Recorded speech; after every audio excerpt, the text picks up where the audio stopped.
नमस्कार, मैं दीपक गुप्ता नजर दिल्ली यूट्यूब चैनल से। हम हर बार एक किस समाज की किसी न किसी नई पर्सनैलिटीज को आपके सामने लेके आते हैं। आज हमारे बीच प्रॉपर्टी मास्टरमाइंड कह सकते हैं, प्रॉपर्टीज के बारे में बहुत ज़्यादा ज्ञाता लोगों के लिए एक वकील से भी ज़्यादा जानकारी रखने वाले प्रॉपर्टीज के बारे में दीपक बंसल जी दीपाली निवासी हैं। इनका हार्दिक अभिनंदन, स्वागत है। तो दीपक जी, पहले थोड़ा सा आप बताएं कि प्रॉपर्टी का जो फील्ड है, क्योंकि आपका नाम जो जब भी आता है तो लोग आपको एक प्रॉपर्टी किंग के नाम से जानते हैं, तो इसके पीछे क्या वजह हो सकती है कि आपको प्रॉपर्टी किंग ही क्यों कहा जाता है? देखिए, किंग विंग तो कुछ नहीं हूँ मैं, परंतु बेसिकली इच्छा यही रहती है कि प्रॉपर्टीज़ में बेसिकली जो ये प्रॉपर्टी डीलर शब्द है ना, ये हटना चाहिए। प्रॉपर्टी कंसल्टेंट सही वर्ड है बेसिकली। जैसे कि आज एडवोकेट हैं, वो भी कंसल्टेंसी देते हैं, डॉक्टर्स हैं, वो भी कंसल्टेंसी देते हैं।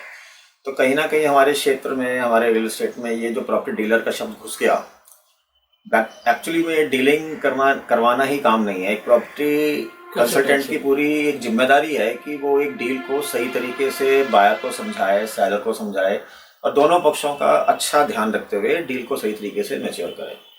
तो मेरा यही मानना है कि प्रॉपर्टी में बेसिकली हमें सिर्फ और सिर्फ प्योरली कंसल्टेंसी देनी है। किसी तरह की कोई चीटिंग का उद्देश्य नहीं होना चाहिए।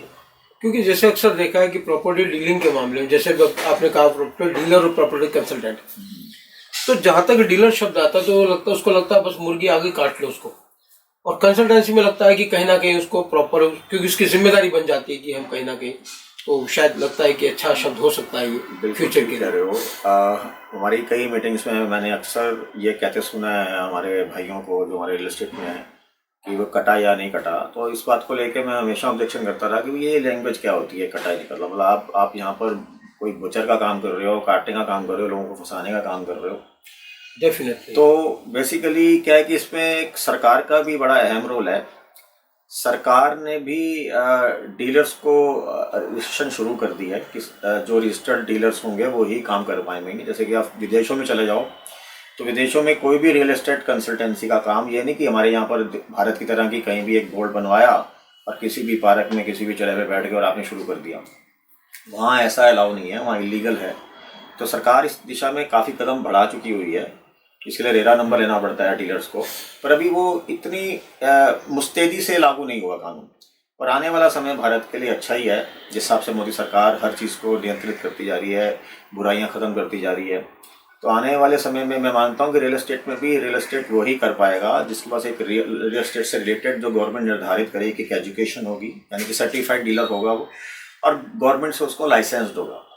तो इन चीज़ों के मद्देनज़र में यदि कोई डीलर्स आएंगे तो वो गलत काम करने की उनको शिक्षा नहीं होगी और ना ही वो गलत काम करने की कोशिश करेंगे। तो अभी आप देख रहे हो, आपका पर्टिकुलर फील्ड क्या रहता है कि जो आजकल ये बिल्डर, बड़े बड़े बिल्डर्स हैं, वो अपनी प्रॉपर्टीज बनाते हैं, उनके टावर्स खड़े करते हैं, उसके बाद आम लोगों को बेचते हैं, और उसके बाद कुछ समय बाद पता चलता है वो बिल्डर भाग जाते हैं, तो ये लोगों का बहुत बड़ा नुकसान होता है। तो आपको क्या लगता है कि ये हिंदुस्तान में ऐसा क्यों होता है कि वो बिल्डर बनते हैं फिर भाग जाते हैं और आम आदमी ठगा सा महसूस करता है अपने आप को? देखिए सर, इसमें तो सबसे बड़ा दोष मैं तो कहता हूँ सरकार का है। आज सरकार हर चीज़ को नियमित कर रही है, उसके नियम बना रही है, कानून बना रही है, सिस्टम बना रही है। उसी से मद्देनजर रखते ही सरकार ने रेरा भी लेके आई है। पर रेरा के पास भी अभी टीथ नहीं है, दांत कम है। आज मुझे कोई शिकार करना है तो मुझे शेर जैसे दांत चाहिए ना, तो आज रेरा के पास टीथ नहीं है बाइट करने को। मेरे दांत ही नहीं है, मैं शेर की शक्ल लेके घूम भी रहा हूँ, तो अब डरोगे नहीं ना मुझसे। तो कानून का डर होना चाहिए बेसिकली। और कानून का डर अभी, यदि हम रेरा की पर्टिकुलर बात करें तो अभी भी बिल्डर्स को मैंने ये कहते सुना है कि रेरा हमारा क्या बिगाड़ लेगा, रेरा क्या है। तो अभी रेरा धीरे धीरे उसको सरकार एम्पावर कर रही है, उसको धीरे धीरे उसकी पावर्स को बढ़ा रही है। आने वाले कुछ समय में रेरा इतनी ताकतवर हो जाएगी और रेरा के कानून इतने सख्त हो जाएंगे कि कोई भी गलत व्यक्ति यदि इस क्षेत्र में आकर लोगों को ठगने का सपना देखेगा तो वो उसका सपना ही रह जाएगा, वो उसको हकीकत में नहीं बदल पाएगा। रही बात आजकल जो चीज़ें हो रही थी या पहले हो रही हैं, बहुत हुई हैं, और अभी भी मैं यदि कहूँ कि यदि अभी भी आपने किसी भी ऐसे व्यक्ति के साथ काम किया जो रेरा में रजिस्टर्ड नहीं है, वो तो 100% नहीं खतरा है। वहाँ तो कोई गारंटी नहीं है कि आप किसी सेफ जोन में जा रहे हो। पर रेरा आना भी आज इस बात को साबित नहीं करता कि आपका खतरा नहीं है। क्योंकि अभी रिसेंटली प्रधानमंत्री आवास योजना में, जो कि बिना रेरा के अंदर आप उस योजना को ला ही नहीं सकते, प्रधानमंत्री आवास योजना में भी कुछ बिल्डर्स ने हजारों लोगों को लूट लिया और उनके प्रोजेक्ट्स कब तक आएंगे कुछ पता नहीं। तो रेरा कोई गारंटी नहीं है, पर रेरा गारंटी बनेगा। पर फिलहाल मैं यही चाहूँगा सभी इन्वेस्टर से कि कोशिश करें कि जब कभी भी रियल एस्टेट का कोई काम करें तो एक सर्टिफाइड नेरेडको अप्रूव्ड डीलर, जो गवर्नमेंट ऑफ इंडिया सर्टिफाइड हो, उस डीलर से काम करें और कम से कम ब्रांड से काम करें। हर अरे गारे चलते फिरते से काम ना करें, क्योंकि आपकी हार्ड एंड मनी है, इसको डूबने में एक क्षण लगेगा, सेकंड लगेगा, और कमाने में आपको लाखों साल लग जाते हैं, हजारों साल लग जाते हैं। अभी पीछे जैसे बहुत सारे बिल्डर भागे, तो ये तो ऑलरेडी रजिस्टर्ड थे रेरा से, तो फिर आम आदमी कैसे देखेगा? क्योंकि उसको तो रेरा देख लिया उसने, हाँ भी रजिस्टर्ड भी है, बड़े बिल्डर हैं, जैसे भी आपने कहा कि ब्रांड का नाम, तो ये अपने आप में ब्रांड भी थे, तो फिर उसके बावजूद उन हजारों, क्योंकि लगभग मैंने जो सुना हजारों की संख्या में क्लाइंट थे, तो वो फिर कैसे देखे? क्योंकि उन्होंने तो ब्रांड देखा और रेरा सर्टिफिकेट देखा, तो अब ऐसे में उन लोगों के पास क्या हल बचता है फिर? देखिए, ऐसा है कि एक आम आदमी जिसने कि 20-30-50 लाख रुपए लगाने हैं, वो भी उसने कई सालों से जोड़ जोड़ के इकट्ठे किए होते हैं कि भाई मैंने आज अपना एक ड्रीम हाउस खरीदना है, एक घर खरीदना है, चाहे वो 2 BHK हो 3 BHK।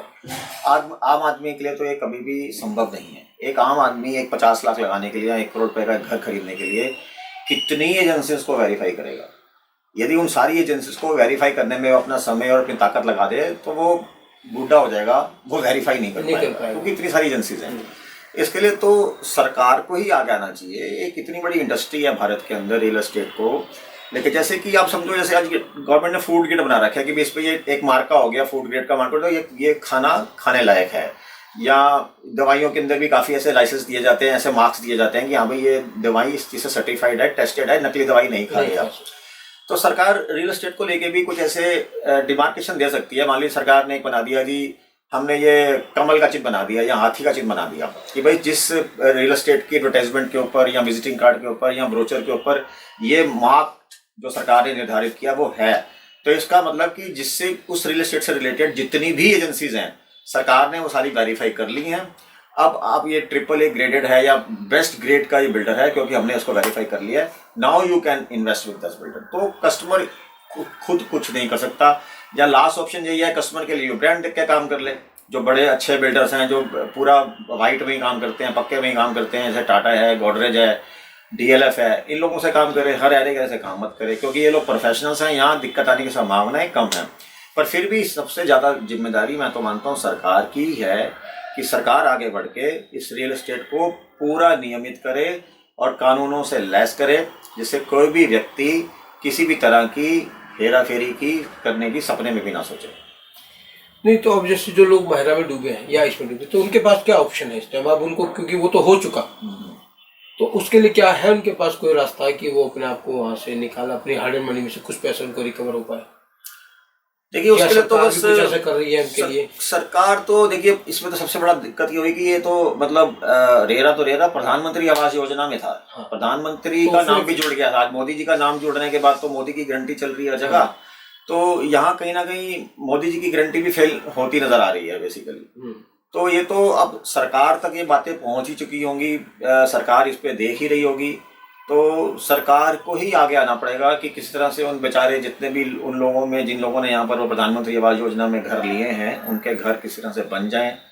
सरकार इसको कैसे सोचती है, कैसे देखती है, क्योंकि अल्टीमेटली हर इस नागरिक जो इस देश में रह रहा है वो कहीं ना कहीं सरकार की तरफ ही नज़रें लगाए रखता है कि सरकार कुछ मेहरबान हो, क्योंकि कुछ चीज़ें ऐसी हैं जो आम आदमी के बस की बाहर की बात है। आज इनके पैसे इन बिल्डरों के यहाँ फंस भी गए हैं तो वो क्या करेंगे? Last to last they can go to the court. तो कोर्ट ऑफ लॉ में जाके रिक्वेस्ट कर सकते हैं, एप्लीकेशन डाल सकते हैं, जनाब हमारे ये पैसे फंस गए हैं, इसको निकलवाने में हमारे को मदद करिए, या हमारे पे या आपने जो भी लीगल प्रोसीडिंग्स करनी है वो करिए।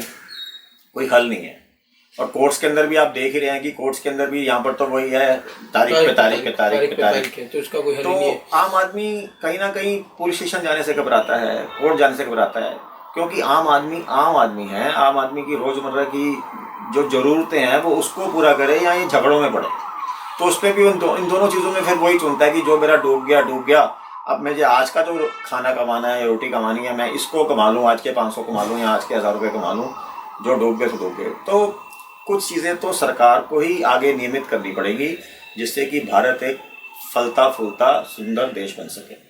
क्योंकि जैसे भी देखते हैं कि आपने भी बात कही कि लोग पुलिस के पास भी जा सकते हैं, कोर्ट के पास भी जा सकते हैं, पर पुलिस के पास आम आदमी जा ही नहीं सकता, क्योंकि पुलिस खुद ही उसको घुमा देती है। क्योंकि हिंदुस्तान में जो जैसा कि चलता आ रहा है अभी तक कि कानून हो या पुलिस हो, वो ज़्यादातर पैसे वालों के हाथ में होता है। तो आम आदमी बेचारा ठगा, हर वक्त ठगा महसूस कर रहा है। और अभी मोदी गारंटी भी, दीनदयाल जो योजना है, जो प्रधानमंत्री, उसमें भी लोग ठगे गए हैं।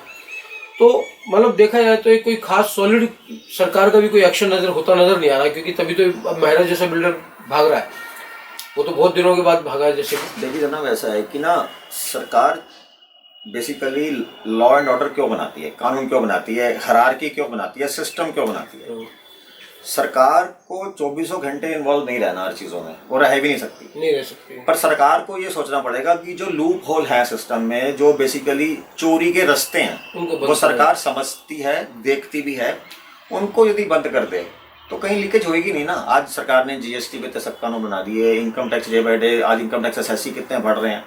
तो सरकार यदि सब चीज़ों को देख रही है, तो सरकार ये भी देखे कि आज रियल एस्टेट इंडस्ट्री किसी भी देश की एक नींव होती है, रीढ़ की हड्डी है। रियल एस्टेट में ही सब कुछ लगना है। आप यदि बर्तन बना रहे हो तो भी जब घर बनेंगे तो किचन में जाएंगे, नलके बना रहे हो तो भी घर में लगने हैं, ईट, सीमेंट, बदरपुर, जितनी भी इंडस्ट्रीज हैं, वो अल्टीमेटली उसका कंज्यूमर रियल एस्टेट ही है। तो रियल एस्टेट को इस तरह से कमजोर कर देना सरकार और देश के हित में नहीं है। तो रियल एस्टेट को मजबूत करने के लिए सरकार को कड़े से कड़े कानून, सख्त से सख्त नियम बनाने चाहिए, जिससे कि कोई भी व्यक्ति किसी भी तरह से रियल एस्टेट में यदि प्रवेश करे तो साफ और सुंदर मन से, सुंदर तरीके से करे, जिससे कोई भी व्यक्ति की हार्ड एंड मनी डूब ना सके। बिल्कुल। तो वैसे इसके उन लोगों के पास कोई रास्ता है इस टाइप, किनके पास, जिनका डूब चुका है इन सब जगह? देखिए बिल्कुल रास्ते नहीं, रास्ते कभी भी बंद नहीं है। मैं तो यही अपील करूंगा। मैं तो जैसे सारा दिन मतलब लीगल मैटर्स में रहता ही हूँ और हमेशा लोगों को गाइड करता हूँ। रास्ते कभी बंद नहीं हुए। किसी भी ऐसे व्यक्ति को दिक्कत हो तो मैं उसको सलाह भी दे सकता हूँ। वो आराम से इसमें किसी भी तरह की ऐसी कोई उसके साथ दिक्कत होती है तो he can file his criminal report to the police station, criminal case to the court of law. Definitely he will get the justice. तो अगर वो आना चाहे तो आपके पास आ सकते हैं? हाँ, कोई दिक्कत नहीं है। मेरे को जितनी नॉलेज है, जितना मेरे को एक्सपीरियंस है, मैं पूरा उनको समझा दूंगा भी कैसे कैसे आपने अपने, क्योंकि देखिए लॉ में स्टेप्स हैं, स्टेप्स सारे फॉलो करने पड़ते हैं। अब सीधा नहीं कि प्रधानमंत्री के पास चले जाएं, तो वो स्टेप्स हैं, स्टेप्स फॉलो करेंगे तो जस्टिस देना उनकी ड्यूटी है। They are duty bound to give the justice. चाहे वो दिल्ली पुलिस के महकमे में सरकारी ऑफिसर हों और चाहे वो जज साहब ऑनरेबल कोर्ट में बैठे हुए हों, वो उनकी जिम्मेदारी है कि यदि वहाँ उस कुर्सी पे बैठे हैं तो उनका कोई भी फरियादी आया है तो उसकी बात पूरी सुने और सुनकर न्याय करें। तो जैसे आप बहुत लंबे टाइम से इंटरेस्टेड हैं, तो कई गवर्नमेंट आपके सामने आई भी गई भी, तो सबसे बेस्ट समय कंज्यूमर के लिए, प्रॉपर्टी कंसल्टेंट के लिए या बिल्डर्स के लिए कौन सा एक बेस्ट समय लगा कि आपको लगा कि इस सरकार के टाइम में प्रॉपर्टी ने अच्छा रिटर्न लोगों? देखिए ऐसा है कि जो भी सरकार आती है वो सोचकर तो यही आती है कि मुझे देश के लिए अच्छा ही करना है और अच्छा करती है। परंतु मैं मानता हूँ कि आज की डेट में जो हमारी मोदी सरकार है, कहीं ना कहीं यदि मैं अपना कंपैरिजन, अपनी तुलनात्मक अध्ययन करता हूँ तो मुझे मोदी सरकार बहुत अच्छे तरीके से काम कर रही है। देश में ही नहीं, विदेशों में भी आज भारत का नाम है और हर छोटी सी छोटी चीज़ को मोदी सरकार पकड़ भी रही है, सोच भी रही है और उसका एप्लीकेशन में भी ला रही है, उसको एप्लीकेंट भी कर रही है, क्रियान्वयन भी कर रही है, उसका वो सिस्टम में ला भी रही है कि मुझे कैसे करना है। देश हित में ही सोचा जा रहा है 24/7। 2024 को किस तरह से देख रहे हो आप? 2024 में तो देखिए अब मतलब मैं अपने मुंह से कहूँ, दुनिया को दिख रहा है कि मोदी सरकार ही आएंगी, कोई और दूसरी सरकार ही नहीं है कि जो आ सके। तो प्रॉपर्टी का फील्ड कैसा लग रहा है 2024 में? देखिए आने वाले 10 सालों में भारत के अंदर रियल एस्टेट और शेयर्स कितने बढ़ जाएं कोई आइडिया नहीं है। मतलब आज हम जहाँ बैठे हैं, हमारे यदि किसी पास कोई बाइक का शेयर है या प्रॉपर्टी है, वो आने वाले 10 सालों में 5 गुना हो जाए, 10 गुना हो जाए, कुछ नहीं कहा जा सकता। Future is bright in Bharat. Sorry, मैं इंडिया शब्द मैं नहीं यूज़ करता हूँ। तो future is bright in Bharat. हमारा देश, भारत में हमारा देश बहुत तरक्की कर रहा है। हमारे देश में हर पदों पे अच्छे लोग आके बैठ रहे हैं, अच्छी सोच से लोग आके बैठ रहे हैं। और जो भी गलत व्यक्ति हैं वो धीरे धीरे या तो सीधे रास्ते पे आ रहे हैं या उनका समय इस सरकार के साथ अच्छा नहीं है। अभी 22 जनवरी को भगवान श्री राम मंदिर का प्राण प्रतिष्ठा महोत्सव है, तो उसको आप किस एंगल से जोड़ के देखते हैं? क्या पॉलिटिकल एजेंडा भी हो सकता है या सीधा सीधा मूर्ति स्थापना है? देखिए, ऐसा है कि पॉलिटिकल एजेंडा तो बिल्कुल भी नहीं है। हम भारतवासी हैं और जय श्री राम करके ही पैदा हुए हैं और जय श्री राम करते ही मरेंगे। मरने के बाद भी हमारे यहाँ राम राम सत्य ही बोला जाता है। तो राम तो हमारे हृदय में बसा हुआ है और राम लला का गर्भगृह में उसकी स्थापना, उसकी प्राण प्रतिष्ठा का समारोह हर भारतीय के लिए एक शान का विषय है, उत्सव का विषय है। इसमें किसी तरह की राजनीति को सोचना या राजनीति के बारे में बात करना, मुझे तो लगता है ये बिल्कुल ही एक मूर्खतापूर्ण बात है। तो युवाओं को या आज के लोगों को आप क्या संदेश देते हैं 22 तारीख के लिए? देखिए, एक भारतीय होने के नाते तो मैं चाहूँगा कि इस बार 22 तारीख को दिवाली नहीं, महा दिवाली होनी चाहिए। ऐसा उत्सव होना चाहिए कि जिसमें हर घर में राम बस जाएं, दिलों में तो हैं ही हैं। पूरी दुनिया को देखे कि पूरा भारत राम में हो गया। आपने क्या तैयारी की हुई है? मैंने कल ही बोला है बिजली वाले को, भैया हमारे यहाँ वो लड़ियाँ लगा देना, बाकी तो घर में सब खुश हैं ही हैं। दिए तो जलाएंगे थोड़े बहुत, क्योंकि दिए एक हमारी बड़ी मतलब स्वाभाविक हमारी भारतीय परंपरा से दिए ही जुड़े हुए हैं। लड़ियाँ वड़ियाँ तो बाद में आई हैं हमारे जीवन में, तो दिए तो उनको जलाएंगे ही। पटाखे अभी मिलते नहीं हैं, तो ये तो हमारा तो मन पटाखे चलाने का भी होता है। तो वैसे पटाखे पे बात है, तो जैसे प्रदूषण तो दिन पर दिन बढ़ रहा है, तो क्या इसमें पटाखों का रोल भी है प्रदूषण में? मैं नहीं मानता सर, मैं नहीं मानता। देखिए, प्रदूषण में और बहुत सारे फैक्टर्स हैं। सिर्फ एक दिन दिवाली में पटाखे चला जाने से यदि प्रदूषण इतना बढ़ जाता है या ऐसी हमारी सरकार सोचती है, तो मैं उससे सहमत नहीं हूँ। ये हमारे भारतीय जो त्योहार हैं, जो हमारी परंपरा है, ये कहना कि उनको डिमोरलाइज किया जाता है। डिमोरलाइज तो चोट है ये। अब आप होली में कहो जी पानी से होली मत खेलो, रंग मत खेलो, हमारे पानी वेस्ट हो रहा है, तो दिस इज नॉट एक्सेप्टेबल। हर त्योहार की अपनी एक मान्यता है, हमारी उसके कुछ कल्चर जुड़े हुए हैं, तो उनको इस तरह से कानूनों में बांध देना और जकड़ देना कहीं ना कहीं ये हमारे धर्म के ऊपर बेड़ी है। ये हमारे दीपक बंसल जी हैं, जिन्होंने बहुत सारी बातों का बहुत विभागीय जवाब दिया और साथ में आने वाले 22 जनवरी का श्री राम भूमि पूजन, वो श्री राम गर्भगृह का भी बड़े विस्तृत आपको आह्वान किया। तो आप सबका एक बार धन्यवाद। आप वीडियो लाइक करें, शेयर करें और सब्सक्राइब करें। बहुत बहुत धन्यवाद। जय श्री राम, जय श्री राम, जय श्री राम।